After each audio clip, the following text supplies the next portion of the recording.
नमस्कार विद्यार्थी मित्रांनो. कालच्या पिरियडमध्ये आपण BA प्रथम वर्ष सेमिस्टर पहिले पेपर दुसरा भारताचा इतिहास 648 ते 1526 या कालखंडाचा किंवा या पेपरचा अभ्यास करत असताना प्रकरण क्रमांक 3 राजपूत राजघराणे या राजपूत राजघराण्याबद्दल माहिती पाहत आहोत. आणि या राजपूत राजघराण्याची माहिती पाहत असताना तत्कालीन स्थितीमध्ये ज्या महत्त्वपूर्ण शासक जे राजपूत राजघराण्यातील चा अभ्यास करत असताना राजपूतांची उत्पत्ती, राजपूत राजघराणे आणि या राजपूत राजघराण्याचा अभ्यास करत असताना गुर्जर प्रतिहार, त्याचबरोबर चव्हाण, त्याचबरोबर सोलंकी या 3 प्रमुख राजपूत राजघराण्याची माहिती आपण आत्तापर्यंतच्या पिरियडमध्ये पूर्णपणे अभ्यासली. पण राजपूत या राजघराण्याचा जर विचार केला तर या 3 ज्या काही प्रमुख राजवंश होते राजपूत राजघराणे या व्यतिरिक्त जवळपास 36 कुळ आणि या राजपूतांच्या वंशाबद्दलची माहिती पाहत असताना असे अनेक जे काही तत्कालीन स्थितीमध्ये राजपूत घराणे होऊन गेले आणि या सर्व राजपूत घराण्याचा जे ऱ्हास होण्याचं कारण काय ठरलं गेलं याबद्दलची माहिती पाहणं आवश्यक आहे. जे उत्तर भारतामध्ये प्रमुख असे जे राजपूत राजघराणे निर्माण झाले त्यांनी स्वतःची प्रशासन व्यवस्था निर्माण केली, स्वतःचे साम्राज्य वाढवलं, साम्राज्य विस्तार केला. अशा राजपूत राजघराण्याचा जो इतिहास आपण आत्तापर्यंत समजून घेतला हा सर्व जो राजपूत इतिहास किंवा या राजपूत घराणे हे नष्ट का झाले याची कारणे पाहणं आवश्यक आहे. तर उत्तर भारतातील जी राजपूत राजघराणे त्या घराण्याचा ऱ्हास का झाला किंवा राजपूत राजघराण्याच्या ऱ्हासाची कारणे ही आजच्या पिरियडमध्ये आपण पूर्णपणे अभ्यासणार आहोत.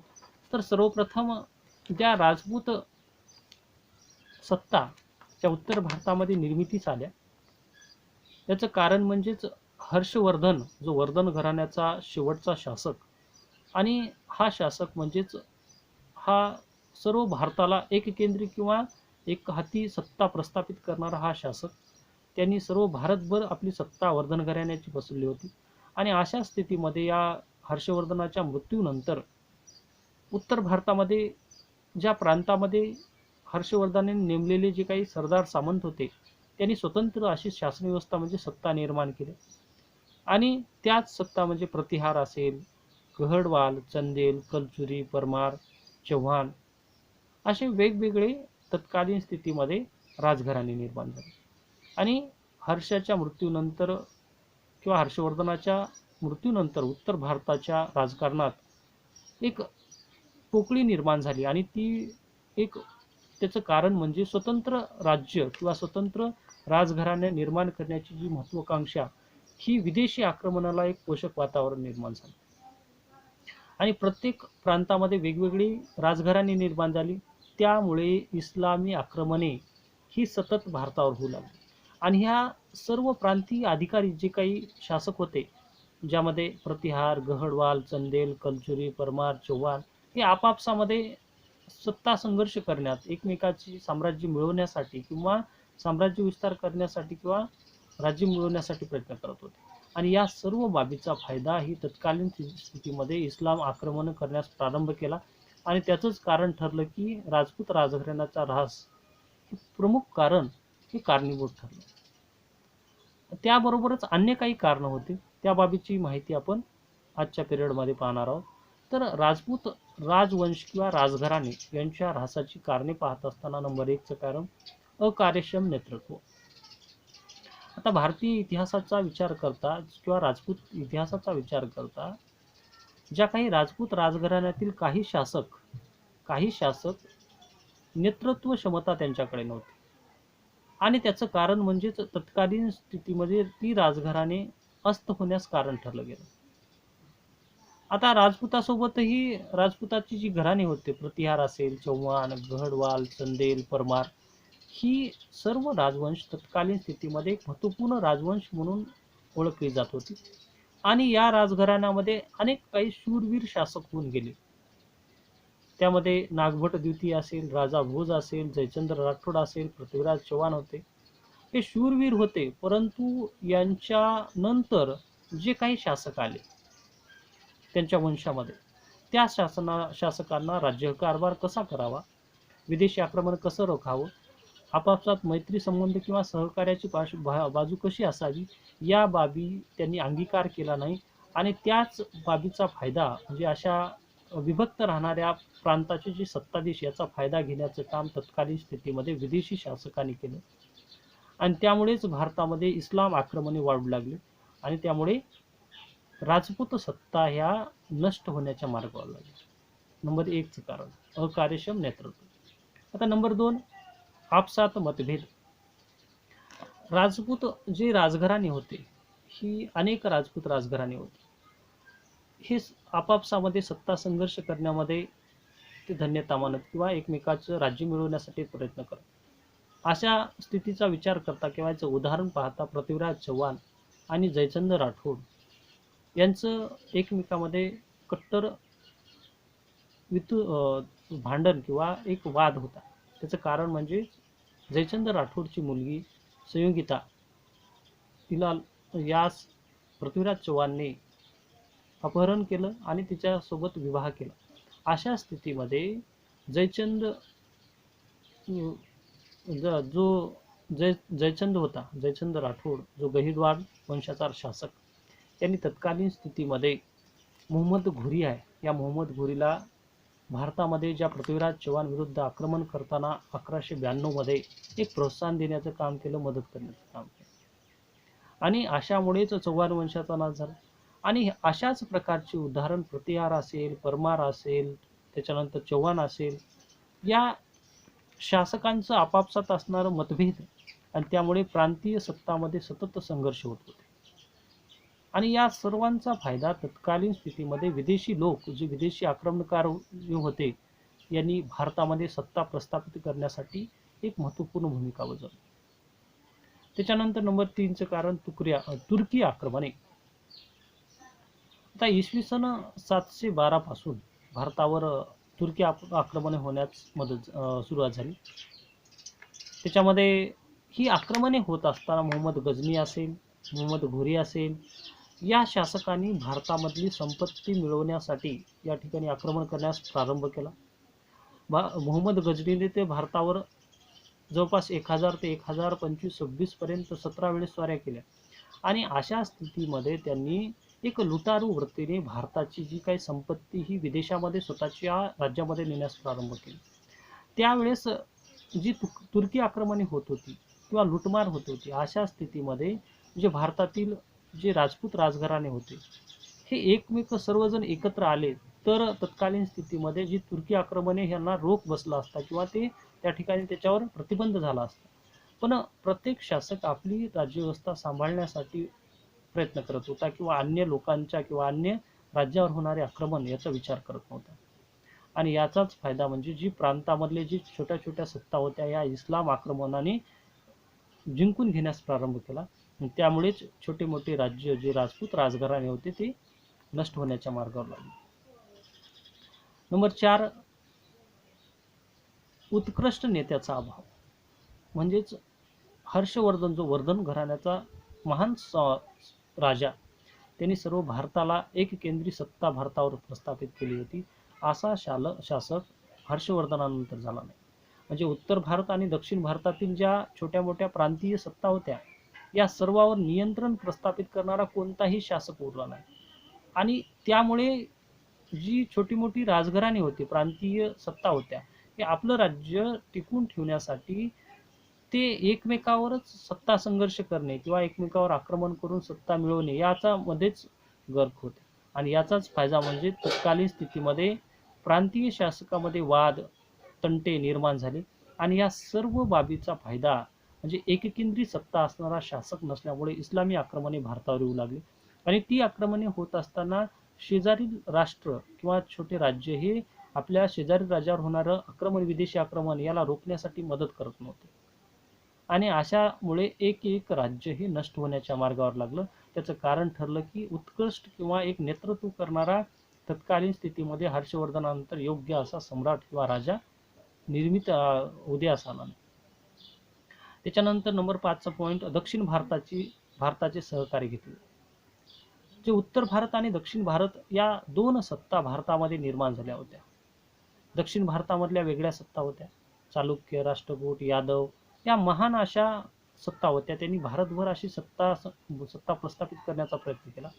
त्यावेळेस ज्या उत्तर भारतातील सत्ता होत्या त्या सत्ताचा जर विचार करता तत्कालीन स्थितीमध्ये जे काही चव्हाण असेल, परमार असेल, चंदेल असतील, अशा सर्व सत्ता आणि त्याचबरोबर ज्या राष्ट्रकूट, चालुक्य, यादव, चोल हे दक्षिण भारतातील सत्ता, या सर्व सत्ता जर एकत्र आल्या असत्या आणि उत्तर भारतावर होणारे जे काही विदेशी आक्रमण आहे, त्याच्या मोहम्मद गजनी असेल, मोहम्मद घोरी असेल, यांचं होणारं आक्रमण हे सर्वजण एकत्र येऊन जर रोखलं असतं तर त्यामुळे जे काही विदेशी आक्रमण जे इस्लाम शासककर्ते भारतावर सत्ता मिळवण्याचा प्रयत्न करत होते त्याला रोख बसला असता.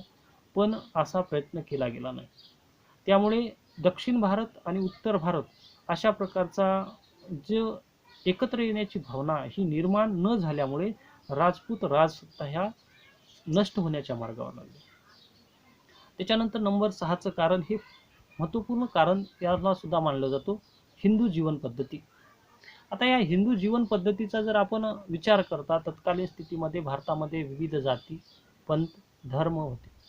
आता या विविध जाती धर्माचा जर विचार करता जो भारतीय समाज आणि या भारतीय समाजमध्ये तत्कालीन स्थितीमध्ये वैष्णव असतील, जैन असतील, बौद्ध धर्म असे अनेक धर्म होते आणि या धर्माला अनुकरण करणारे शासक सुद्धा होते.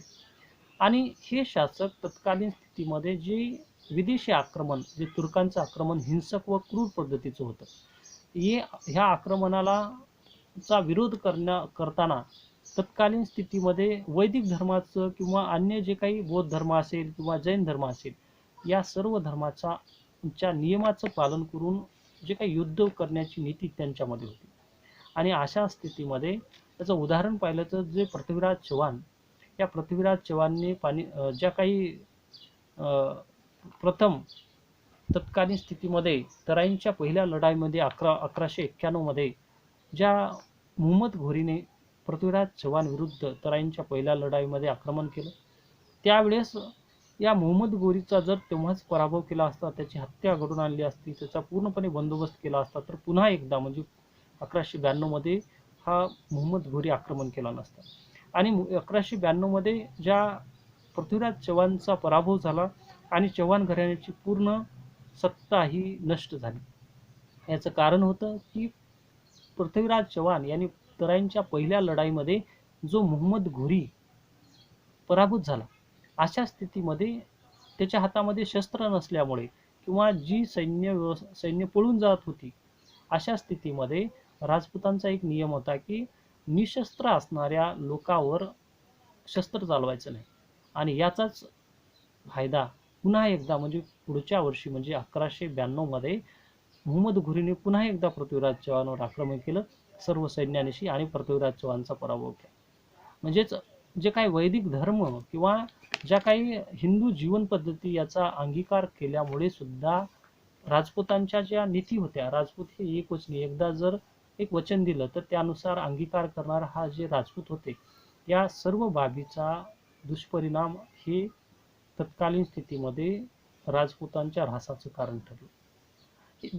ज्या पद्धतीने आपण आत्तापर्यंत राजपुतांच्या पराभवाची कारणे किंवा ऱ्हासाची कारणे पाहिली आणि या ऱ्हासाच्या कारणामुळेच जे उत्तर भारतातील प्रतिहार, चंदेल, परमार, गढवाल, चव्हाण जे महत्त्वपूर्ण अशा शाखा होत्या किंवा सत्ता होत्या, त्यामध्ये ज्या काही आपल्या प्रकरणाचा जर विचार केला तर गुर्जर प्रतिहार, चव्हाण आणि सोलंकी ह्या सत्ता सुद्धा या सर्व कारणाला कारणीभूत ठरल्या गेल्या. आणि जे राजपुतांचा जो इतिहास किंवा राजपुतांची जी सत्ता होती ही सर्व सत्ता नष्ट होण्याच्या मार्गावर लागली.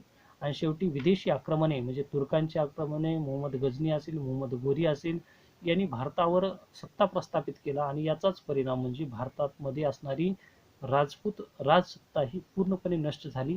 आणि त्यानंतर भारतामध्ये इस्लाम शासक हे राज्यकर्ते बनले. पुढे तुर्की असेल, त्यानंतर मोहम्मद घोरी, मोहम्मद गजनी असेल, त्याच्यानंतर कुतुबुद्दीन ऐबक असेल किंवा अन्य जे काही राजघराणे सल्तनत घराणे आलं आणि त्या सल्तनत घराण्यामध्ये होऊन गेलेले जे काही महत्त्वपूर्ण असे इस्लाम शासकांची राजघराणे, तुघलक असेल, खिलजी असेल, अशी सय्यद असेल, असे अनेक शासक होऊन गेले. त्यानंतर मुघल आले आणि त्यांनी भारतावर एक सत्ता म्हणजे विदेशी आक्रमणे सतत होत गेली आणि त्याचाच फायदा म्हणजेच जे भारतातल्या मूळ सत्ता किंवा मूळ राजघराणे, राजपूत राजघराणे उत्तर भारतातले होते, ते पूर्णपणे नष्ट झाले आणि विदेशी शासकांची अंमलबजावणी किंवा राज्य हे निर्माण झालं.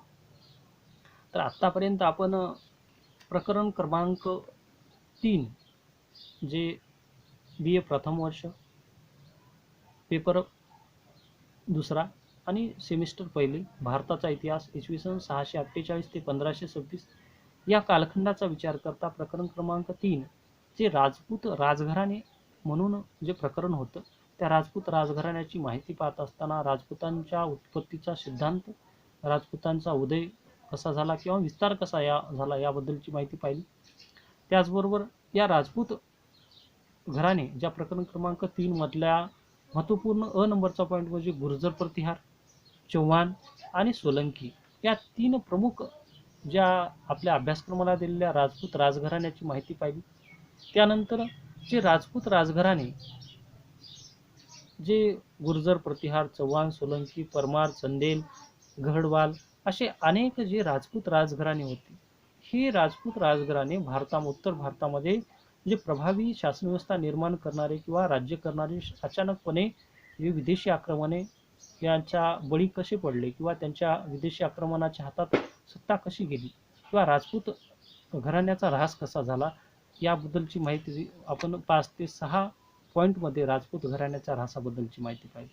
आणि याबरोबरच जे प्रकरण क्रमांक 3 हे भारताचा इतिहास 648 ते 1526 यामधले राजपूत घराणे ही जे प्रकरण होतं ते पूर्णपणे संपलेलं आहे. तर उद्याच्या आपल्या पिरियडमध्ये आपण प्रकरण क्रमांक 4 जे या आपल्या सिलेबसमधले म्हणजेच भारताचा इतिहास इसवी सन 648 ते 1526 या पेपरमधला शेवटचं प्रकरण विजयनगर आणि बहामनी साम्राज्य, जे विजयनगरचं साम्राज्य आणि बहामनी साम्राज्य जे शेवटचं साम्राज्य म्हणून ओळखलं जातं, तर हिंदू साम्राज्य तत्कालीन स्थितीमध्ये 648 ते 1526च्या कालखंडामधलं विजयनगरचं जे हिंदू साम्राज्य आणि बहामनी साम्राज्य जे निर्माण झालं, त्या बहामनी साम्राज्य या दोनही साम्राज्याबद्दलची माहिती उद्याच्या पिरियडमध्ये आपण पाहणार आहोत. तर सर्वप्रथम आपण उद्या विजयनगर साम्राज्य, या विजयनगर साम्राज्यामध्ये इसवी सन 1336 ते 1565 या कालखंडामध्ये जे महत्त्वपूर्ण विजयनगरच्या साम्राज्याचे शासक जे संस्थापक म्हणून ओळखले जातात, हरिहर पहिला आणि बुक्का पहिला, आणि विजयनगरच्या साम्राज्यातला कृष्णदेवराय जो महत्त्वपूर्ण शासक जो ओळखला जातो याबद्दलची माहिती उद्याच्या पिरियडमध्ये पाहणार आहोत.